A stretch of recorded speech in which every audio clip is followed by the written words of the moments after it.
Voilà, bonjour tout le monde. Donc je fais cette nouvelle vidéo pour parler un petit peu des événements qui se déroulent actuellement en France, hein, les agriculteurs. Et justement, il se trouve que les agriculteurs, c'est un très très bon exemple de un petit peu le bordel qui est devenu la France en fait. Tout le monde est un peu paumé, c'est normal, hein, parce que quand on a des dirigeants en fait qui dirigent, en fait, qui gèrent un pays, qui le gèrent très très mal, eh bien forcément les gens sont perdus à la fin, hein, ils sont perdus. En plus, on est réprimandé, il y a une répression, hein, qui est faite. La répression, elle existe dans tous les pays du monde, hein. On n'a pas réussi à se débarrasser de ça. L'humanité, dans son ensemble, n'a pas réussi à se débarrasser de ça. Même les pays les plus civilisés. Ouais, il y a un degré qui est moins élevé dans les pays civilisés, hein, comme la France par exemple, où c'est plus civilisé entre guillemets qu'ailleurs. Il y a moins de corruption, il y a moins de répression, mais il y en a quand même. La France est devenue un bordel. Et le problème des agriculteurs actuellement, ils nous le démontrent bien, et je vais vous le montrer, je vais vous le prouver par A plus B. Bon, moi j'ai bientôt 50 ans, et j'ai vu des choses que si vous avez 30 ans, 35 ans, 25 ans, ou peut-être même 41 ans, vous n'avez pas vu arriver. Ce qu'il faut savoir, c'est que les agriculteurs et les éleveurs, en fait, les producteurs, se plaignent actuellement, ils ne sont pas contents. Alors je comprends bien qu'il y a une partie de cette population d'agriculteurs et d'éleveurs, de producteurs qui ne sont pas responsables de ce que je vais dire, là, de ce qui va suivre, mais, mais il y a quand même une hypocrisie générale au sein de cette communauté. Alors, on va commencer par l'immigration. Alors, enfin, il y a un truc qui est formidable, moi, c'est quand je vois des agriculteurs aux côtés du Rassemblement national, je rigole, hein, franchement, je rigole dans mon fort intérieur. Pourquoi? Parce que vous devez savoir que moi, j'ai connu pas mal de Maghrébins, d'Égyptiens, de gens comme ça qui n'étaient pas méchants, hein. À l'unité, c'est pas des gens qui veulent faire du mal, hein. La plupart du temps, c'est des gens qui veulent juste se sortir des ennuis dans lesquels ils se trouvaient chez eux, qui veulent avoir une vie meilleure. Le problème, c'est pas à l'unité en fait. Le problème, il n'est pas de façon individuelle. Le problème, c'est que ça représente maintenant des millions de personnes en fait qui pensent comme ça et qui veulent venir. Donc ça devient problématique et on peut plus. Et par-dessus le marché, pour en rajouter une couche à la difficulté, il y a ces gens qui sont aujourd'hui utilisés comme des outils en fait pour faire de l'ingérence, pour détruire, pour phagocyter et pour désintégrer les pays dans lesquels ils se trouvent. Donc ces gens-là sont devenus des outils utilisés entre autres par les frères musulmans et puis par comme j'aime le citer, j'ai rien contre les Turcs, hein, mais le gouvernement turc, il joue un jeu très dangereux et Monsieur Erdogan se sert en fait des musulmans, des communautés musulmanes qui en France, en Europe, pour faire de l'ingérence en fait. Et donc, vous allez me dire, c'est quoi le rapport avec les agriculteurs? Bien, en fait, bon nombre de ces gens que j'ai connus, et puis même c'est une réalité qui est palpable, hein, que vous pouvez les vérifier par vous-même dans un champ pas très loin de chez vous. En fait, il faut savoir, quand les Africains viennent, pas que les Africains, mais ça a été beaucoup les Africains, que ce soit des subsahariens ou des maghrébins, des Africains du Nord, quand ils viennent, le premier point de chute, c'est les agriculteurs en fait. Donc ils vont voir des agriculteurs pour ramasser de la betterave, et ils vont se refaire la cerise comme ça, c'est-à-dire qu'ils vont pouvoir se laver, ils vont pouvoir avoir un travail, commencer à mettre de l'argent de côté, s'occuper, et puis être au chaud, pouvoir dormir dans un endroit où il y a une chambre. Alors c'est pas facile, je dis pas que c'est facile, mais qui leur offre ça? Ce sont bien des agriculteurs et peut-être des éleveurs. Alors les éleveurs, je ne sais pas. C'est fort possible, je pense que si on cherche bien dans les fermes, on va trouver des gens d'origine subsaharienne ou maghrébine. Par contre, pour ce qui est des agriculteurs, c'est sûr et certain, hein, les maraîchers et tout, vous allez voir, moi j'en ai vu du côté de Gonesse ces derniers temps, là, c'était des gens qui étaient, c'était des subsahariens qui étaient en train de ramasser les salades et tout. Donc, justement, des salades, il ne faut pas nous en raconter. Et donc, quand je vois ces agriculteurs qui sont du côté qui se joignent au Front National et enfin, ça me fait rigoler parce que alors, je ne sais pas si Jordan Bardella il a bien conscience qu'il parle en fait à des gens qui se font passer pour des brebis alors que c'est eux les loups, quoi, hein. Alors quand je dis ça, c'est pas pour dénigrer et casser, pas pour dire du mal des agriculteurs. Ce que je veux dire, c'est qu'on a des mecs qui sont là en train de parler à Jordan Bardella ou au Front National, enfin au Rassemblement National, et en train de dire qui se passe, c'est injuste, et patati patata. Mais il faut bien savoir que les agriculteurs, ils ont voté pour des lois forcément qui les arrangeaient pendant ces 4 décennies, là, ces 4 dernières décennies, pendant 40 ans, là, les agriculteurs, ils votaient quoi, concrètement? Bah, si, faut réfléchir, si c'était s'ils embauchaient des Maghrébins comme ça et des subsahariens dans leur ferme pour ramasser les abricots, les fraises, les pommes de terre, vous voyez, tout ça, là, faire les vendanges, mais je pense que ces gens votaient dans le sens où, dans leur sens, c'était le socialisme, en fait, qui leur permettait d'avoir une source intarissable de main-d'œuvre, bon marché, même plus que bon marché. Il y a la France d'en bas et la France d'en dessous, hein, vous voyez. Et donc, ces gens qui venaient, en fait, il faut savoir que quand ils sont dans leur pays, hein, au Sénégal, au Mali, en Algérie, en Tunisie, ces gens, ils savent, en fait, hein, par le bouche à oreille, ils savent que quand ils vont arriver en Europe, il faut tout de suite qu'ils se rapprochent des agriculteurs, en fait. Des maraîchers et tout, ils le savent. Hein. Ils savent, ils sont pas bêtes. Hein. Et après, le deuxième, alors ça leur évite d'aller dans les grandes villes où il n'y a pas tout ça, en fait, où dans les grandes villes, il y a moins de travail, parce que il y a du travail, c'est-à-dire qu'il y a du travail dans le bâtiment et dans la restauration, au noir, du travail dissimulé, excusez-moi pour le terme, je m'excuse. Et donc de ce fait, vraiment le premier point de chute, en fait, quand les étrangers arrivent en France, de façon irrégulière, en fait, ces envahisseurs illégaux, qui ne nous respectent pas, parce que quand vous allez dans un pays comme ça, de cette façon, et que encore que c'est un de temps en temps, parce qu'il est vraiment en danger chez lui, je dis pas, il n'y a aucun souci, d'accord? Mais quand on voit que la plupart du temps, c'est pas des gens qui étaient en danger chez eux, là, pour moi, c'est une forme d'irrespect. C'est carrément de l'irrespect, c'est-à-dire qu'on vient en fait chez les gens sans leur consentement. Et ça, c'est un manque de respect, ça.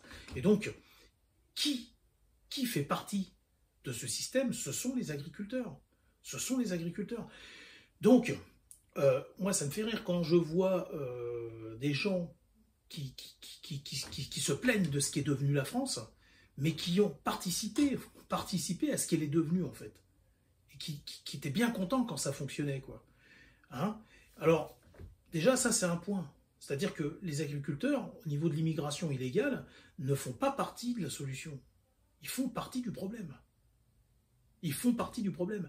J'entends bien qu'il y a une dame et sa fille qui se sont fait renverser par des fous furieux. Moi, j'espère que ces mecs-là, là, je sais pas de quelle origine ils sont, là, apparemment, ils sont même pas français.